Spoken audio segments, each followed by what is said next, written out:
Praise the Lord. We greet you all in the name of our Lord and Savior Jesus Christ. And we believe that this program is going to be a blessing. And we really thank you for taking your time and watching us online on 19th of April 2020.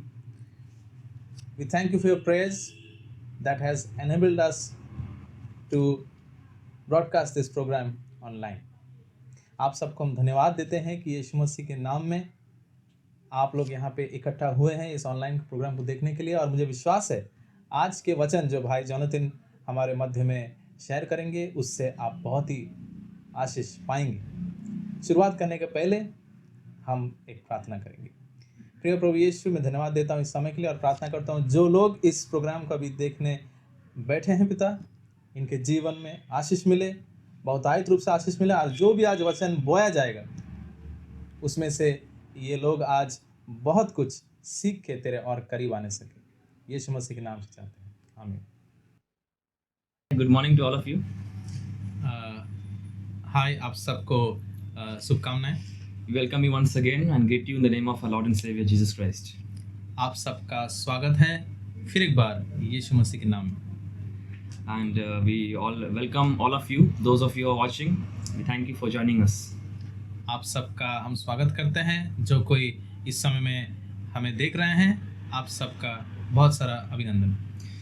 So today also we will look into God's word and today's topic will be the yoke. आज भी हम परमेश्वर का वचन को देखेंगे और आज का विषय होगा जुआ। So we all know about what the yoke is. हम सब अच्छे तरीके से इस जुआ के विषय में जानते हैं। So we will look into the function of the yoke. हम देखेंगे कि किस प्रकार से ये जुआ काम करता है, How Satan intends to yoke the people. कैसा शैतान जो है लोगों को जुआ में लाता है, And how Satan's intention is always to bring people under slavery. और कैसा जो है शैतान का यह सोच विचार हमेशा रहता है कि लोगों को बंधुआई में लाए। So we will begin with a verse and I want you all to follow us. तो हम एक वचन के द्वारा शुरुआत करेंगे और हम चाहते हैं कि आप हमारा अनुकरण करें। We will look into a verse, Jeremiah chapter 7, verse 9. हम एक पद को देखेंगे, यिर्मयाह की पुस्तक उसका 7 अध्याय का 9 पद। So it says here, will you steal, murder, and commit adultery, and swear falsely, and burn incense unto Baal, and walk after other gods whom you know not. यहाँ पे ऐसा लिखा है, तुम जो चोरी, हत्या और व्यभिचार करते, झूठी शपथ खाते, बाल देवता के लिए धूप जलाते और दूसरे देवताओं के पीछे जिन्हें तुम पहले नहीं जानते थे चलते हो। So the Bible speaks about a goddess Baal. तो बाइबल जो है एक ऐसा देवी के विषय में कहता है जिसे बाल देवता कहते हैं। So this goddess is mentioned in the book of Jeremiah about 9 to 10 times. तो इस देवी के बारे में यिर्मयाह की पुस्तक में करीब 9 से 10 बार कहा गया है। So what is the meaning of this goddess? We will see. The meaning of Baal is to yoke someone. तो इस देवी का मतलब क्या है हम देखेंगे। तो इसका मतलब यह है कि किसी को अपने वश में या जुए में डालना। The meaning of this word depicts about a master who puts a yoke on his slave. और यह वचन से हम यह जानकारी पाते हैं कि एक स्वामी जैसा अपना दास को अपने बंधुआई में रखता है। So we will see the connection of Satan and about the yoke. तो हम देखते हैं शैतान और जुए का क्या रिश्ता है। So in the days of Jeremiah, people would worship and burn incense to this goddess. तो यिर्मयाह के दिनों में हम देखते हैं कि लोग इस देवी का उपासना करते थे, धूप जलाते थे। So what happens? We will see in the next verse. तो क्या होता है हम उसके अगले पद में देखेंगे। We will turn to Jeremiah chapter 27 verse 2. हम यिर्मयाह की पुस्तक उसका 27वां अध्याय 2 पद को देखेंगे। It says here in Jeremiah chapter 27 verse 2, thus saith the Lord to me, Make the bonds and yokes and put them upon thy neck. यिर्मयाह की पुस्तक उसका 27वां अध्याय का 2 पद में ऐसे लिखा है, यहोवा ने मुझसे यह कहा, बंधन और जुए बनवाकर अपनी गर्दन पर रख। So we see yoke represents exile. तो हम देखते हैं कि जुए यह भी दर्शाता है, बंधुआई को दर्शाता है। So eventually what happened? The people who worship this goddess Baal, eventually they land up in the hands of Babel. तो आखिर में हम देखते हैं जो लोग इस बाल देवता को उपासना करते थे, हम देखते हैं आखिर में बाबुल के देश में जाके ये पहुंच जाते हैं। So God commands Jeremiah to make yokes and put upon your neck. तो यिर्मयाह को परमेश्वर यूं ऐसा आज्ञा देता है कि तुम जुए बनवा कर अपने गर्दन पे रखो। And so Jeremiah would walk around in the public with the yoke on his neck. तो यिर्मयाह क्या करता था, भीड़ में चलता था उस जुए को अपने गर्दन में रख के। So this was a picture that the nation is going to fall into the hands of Babylon. तो यह एक चिन्ह था, यानी कि बाबुल के देश में यह राज्य अब पड़ने वाला है। Because in those days when a nation or the people would be taken into captivity, so the conquering nation, they would place yokes on the people and would drag them and take them back. क्योंकि उस समय में ऐसा होता था, जब एक राज्य दूसरे राज्य के ऊपर में चढ़ाई करने के बाद में विजय प्राप्त करता था, तो हारा हुआ राज्य के लोगों के गर्दन पे एक जुए रखकर उन्हें ले जाते थे। So yoke is a picture of exile. तो जुआ जो है ये बंधुआई का एक चित्र को दर्शाता है। So they would worship this goddess Baal, which means to yoke the people. तो इसलिए कुछ लोग ऐसे करते थे, इस देवता का उपासना करते थे, और उसका मतलब यह है कि ये देवता जो है लोगों को जुए में रख के अपने बस में रखता था। We will see another verse. हम लोग और एक वचन को देखेंगे। In Ezekiel chapter 1 verse 10, it says that Ezekiel sees a vision and there is a cherub with 4 faces. और उसके बाद में हम लोग देखते हैं कि यहेजकेल जो है एक दर्शन को देखता है, उसमें एक cherub, एक स्वर्गदूत का नाम जो है उसको देखता है, उसके 4 अलग चेहरे को देखता है। So those 4 faces are lion, तो वो 4 चेहरा यूं है, पहला है सिंह, ox, दूसरा है बैल, a man, तीसरा है एक मनुष्य, and also the face of an eagle.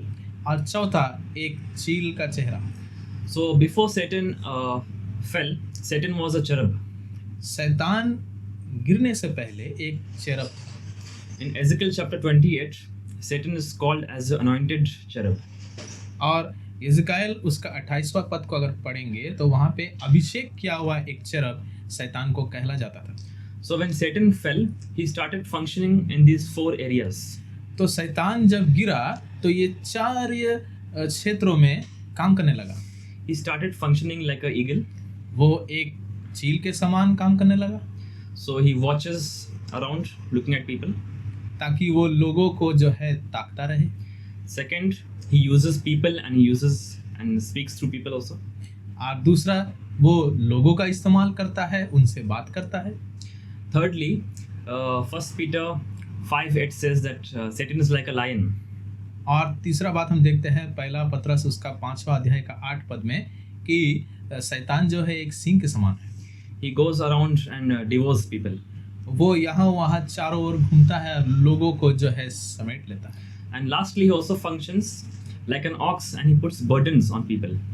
और हम आखिर में देखते हैं वो एक बैल के समान भी कार्य करता है, यानी कि लोगों में जुआ डाल देता है।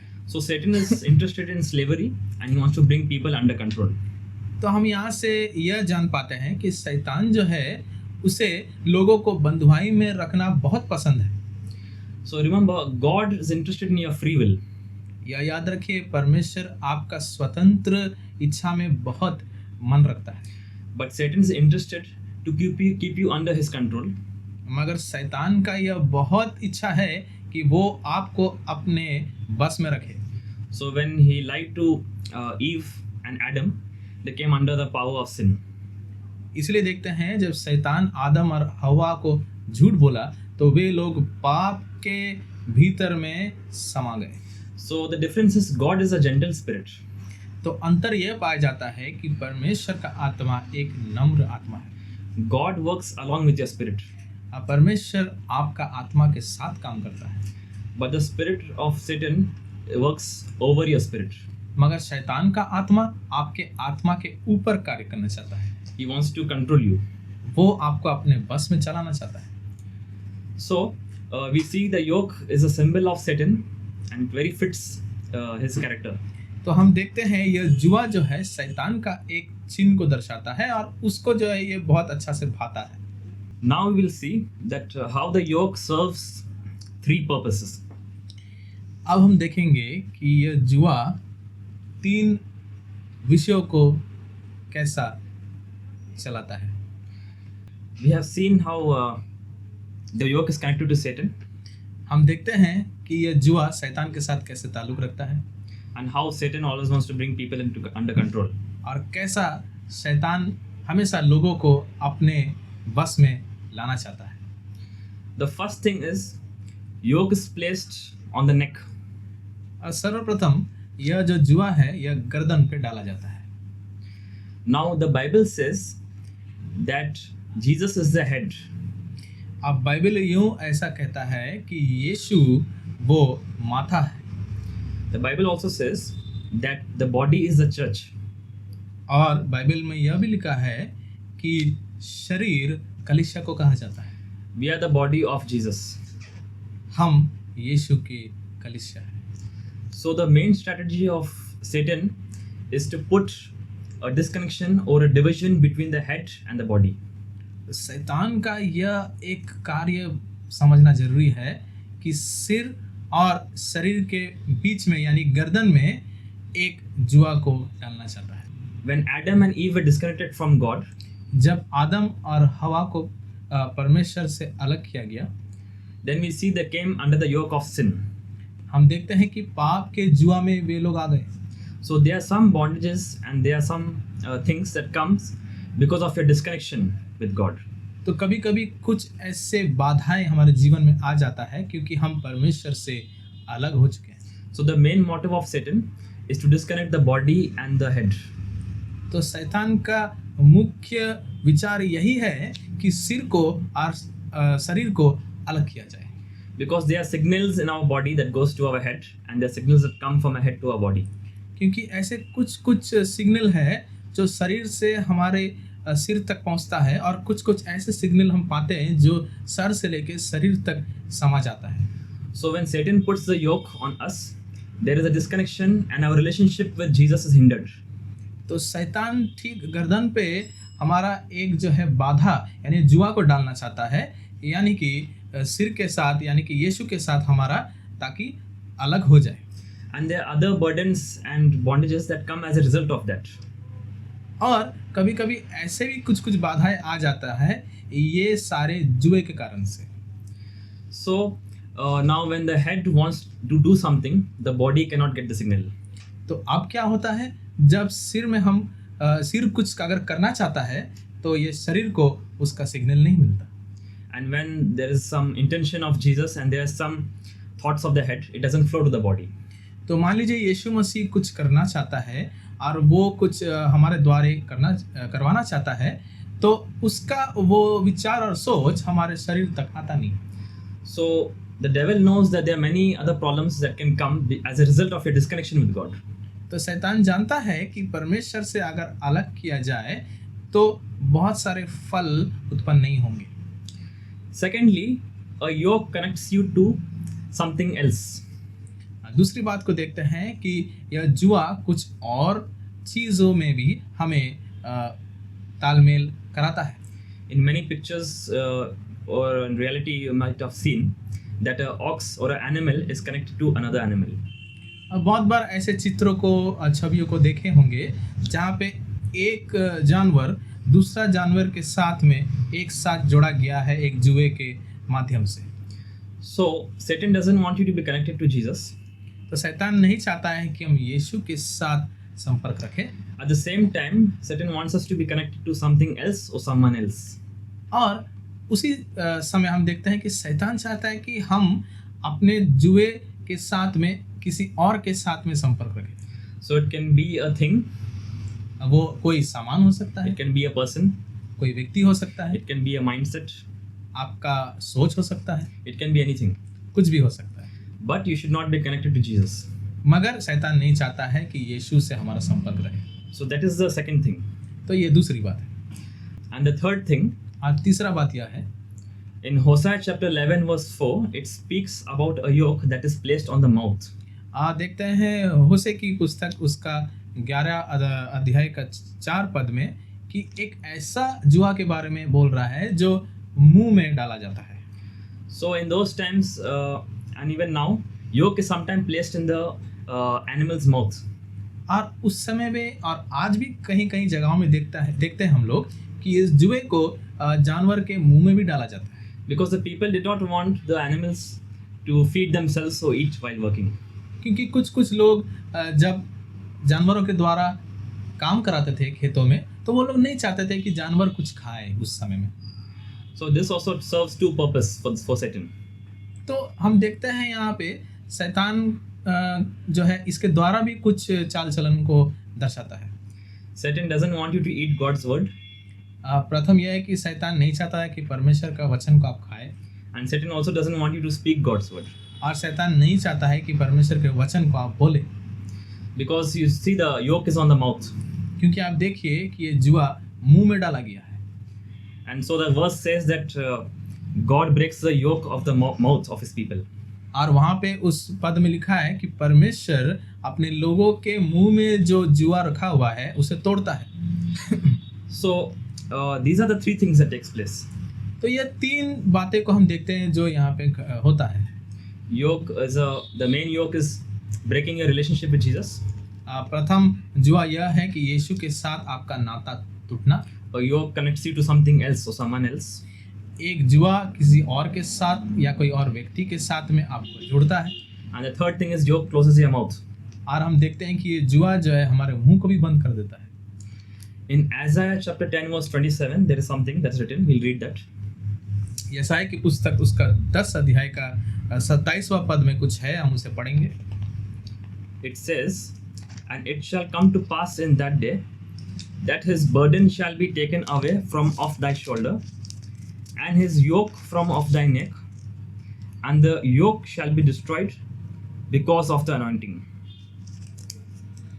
ऐसा यहाँ लिखा हुआ है, उस समय ऐसा होगा कि उसका बोझ तेरे कंधे पर से और उसका जुआ तेरी गर्दन पर से उठा लिया जाएगा और अभिषेक के कारण वह जुआ तोड़ डाला जाएगा। Now it says here, the yoke shall be destroyed because of the anointing. तो यहाँ पे लिखा हुआ है कि उस अभिषेक के कारण से वो जुआ तोड़ डाला जाएगा। This is true that the anointing can break a yoke. यह सच है कि अभिषेक के द्वारा जो है यह जुआ टूट सकता है। But the Hebrew word here for anointing means fatness. मगर इब्रानी शब्द में अगर देखेंगे अभिषेक का मतलब होता है मोटापन। So it can also read, the fatness or your fatness will break the yoke. तो हम यूं भी सोच सकते हैं कि आपका मोटापन जो है इस जुआ को तोड़ देगा। Because in ancient times what would happen is that when an animal would eat too much and grow fat, the yoke would break. और हम देखते हैं प्राचीन समय में कि जो जानवर बहुत खाती थी वो उसके मोटेपन के वजह से उस जुआ को तोड़ देता था। So this has the picture of spiritual maturity where you feed yourself with God's word that you become so fat that the yoke breaks. तो इससे एक चित्र को हम पाते हैं कि आप परमेश्वर के वचन को इतना खाएं कि वो वचन आपको आत्मिक तौर से मोटा बना दे ताकि वो जुआ खुद ब खुद टूट जाए। That is also one of the reasons that Satan puts a yoke on your mouth. तो यह एक कारण है कि शैतान इसलिए क्या है कभी कभी आपके मुंह में वो जुआ कर डाल देता है। Because when you grow fat and you grow big, the yoke will be broken. क्योंकि जुआ अगर गर्दन पे हो या शरीर पे हो तो आपके मोटापन के वजह से ये जुआ टूट सकता है। So the main thing is that the main yoke that comes upon a person or a believer is when your relationship is hindered with God. तो यह बात को हम यहाँ पे देखते हैं कि एक जुआ तब एक विश्वासी के ऊपर में पड़ जाता है जब परमेश्वर के साथ में आपका रिश्ता टूट जाए। So there are two yokes. तो यहाँ दो जुए को देखते हैं, One is the yoke of Satan, एक शैतान का जुआ and one is the yoke of Jesus. और एक यीशु का जुआ। So lastly, we will read a verse from Matthew chapter 11, verse 29. आखिर में हम एक पद को पढ़ेंगे, मत्ती उसका 11वां पद, उसका 11वां अध्याय का 29 पद। It says, "Take my yoke upon you and learn of me, for I am weak and lowly in heart, and you shall find rest unto your souls." उसका 11वां अध्याय का 29 पद में ऐसा लिखा हुआ है, मेरा जुआ अपने ऊपर उठा लो और मुझसे सीखो, क्योंकि मैं नम्र और मन में दीन हूँ, और तुम अपने मन में विश्राम पाओगे। So first we were slaves of Satan, तो पहले हम शैतान के दास थे, but now we have been transferred, and the yoke of the gospel and the yoke of God's kingdom has come upon us. मगर अब हम वहाँ से निकाले गए हैं और अब परमेश्वर का जुआ हमारे ऊपर में आया है और परमेश्वर का राज में हमारे भीतर में समा गया है। Because everybody is under some yoke. क्योंकि हर एक जो है कुछ ना कुछ एक जुआ के भीतर में समाया हुआ है। So Jesus says, "Take my yoke upon you and learn from me." तो यीशु कहता है कि मेरा जुआ खुद पे ले लो और सीखो। Because in those times, a more matured animal was attached to a less matured animal. क्योंकि उस समय में देखते हैं जो जानवर बहुत कुछ जानता था उसे जो है एक नए जानवर के साथ में जोड़ा जाता था एक जुआ के माध्यम से। And so the less learned animal would learn from the matured animal how to do the work. ताकि जब वो जानकारी रखने वाला जानवर कार्य करता था तो यह ना जानने वाला जानवर जो है वो सीखता था काम कैसे किया जाए। So that's why it's very interesting that in ancient times the yoke was also in the shape of a cross. तो यह भी आप जान के बहुत अचंभित हो जाएंगे कि यह जुआ जो है एक क्रूस के चित्र के समान था। And also Jesus says, "Take up your cross." और फिर यीशु यूँ भी कहता है कि खुद अपना क्रूस भी उठाओ। So the shape of the yoke was like a cross. तो यह जुआ का जो आकार था वो एक क्रूस के समान था। Because we need to learn from Jesus, हमें यीशु से सीखना है, and it is his salvation and his love that helps us to do thing easily. यह उसका उद्धार और उसका प्रेम है जो हर काम को आसानी से करने के लिए हमारा सहायता करता है। Jesus didn't come to make things difficult, he came to make things easy. यीशु हमारे लिए चीज़ों को मुश्किल में बनाने के लिए नहीं आया, मगर हर चीज़ों को आसान तरीका से पेश करने के लिए हमारे पास आया। That is why when Jesus came, he fulfilled all the law exactly. इसलिए जब यीशु आया तो सारे नियमों को जो है वो पालन करता है। He fulfilled the requirements of the law, जो कुछ आज्ञाएं में लिखाए थे उसे वो पूरा किया, and he fulfilled even the sacrifices and he took the penalty of the sin. और सारे बलिदान को भी अपने ऊपर में ले लिया, जो कुछ दाम चुकाना पड़ा वो खुद चुकाया, So that now things might be easier. ताकि अब सारे विषय जो है आसान हो जाए। So in the first Pentecost we see God gave the law. हम पहले पंतीकुस्ट में देखते हैं कि परमेश्वर ने नियम को दिया, And it was very heavy और यह बहुत भारी था because it was written on rock, on stones. क्योंकि इसे चट्टान के ऊपर में लिखा गया था। But in Acts chapter 2 when Pentecost came, मगर प्रेरितों के अध्याय 2 में हम जब देखते हैं जब पंतीकोस्त का दिन आया, God's spirit descended upon their spirits परमेश्वर के आत्मा उनके आत्मा के ऊपर में समाया to make things easier. ताकि काम और आसान हो सके। So in conclusion we must remember this. तो आखिर में हमें यह सोचना बहुत जरूरी है, The main yoke or problem for a Christian is when he is disconnected from God. कि सबसे बड़ा जुआ एक ईसाई के जीवन में तब आता है जब वो परमेश्वर से दूर होता है। So we need to maintain this relationship with God. इसलिए परमेश्वर का साथ यह रिश्ता कायम रखना बहुत जरूरी है। And so we need to remember these things. तो ये सारी बातों को हमें ध्यानपूर्वक समझना है और रखना है। May God bless this word. परमेश्वर उसके वचन को आशीष दे। So shall we look to God in prayer? इस समय में हम प्रार्थना करेंगे। Lord, we thank you and bless you and we glorify your name. We thank you for giving us another opportunity, Lord, and we thank you for the viewers who are watching us and join with us to know your word and to hear more about what your word says. We pray for them, Lord, and we pray that whatever bondages, whatever burden or yoke might be on them or their families or anyone, Lord, we ask that, as your word says, that the yoke might be broken with the anointing.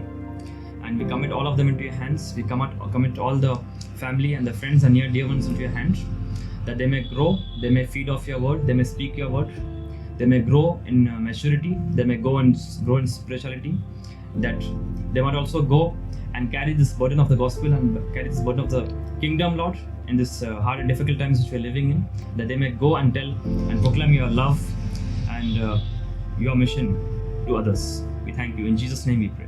Amen.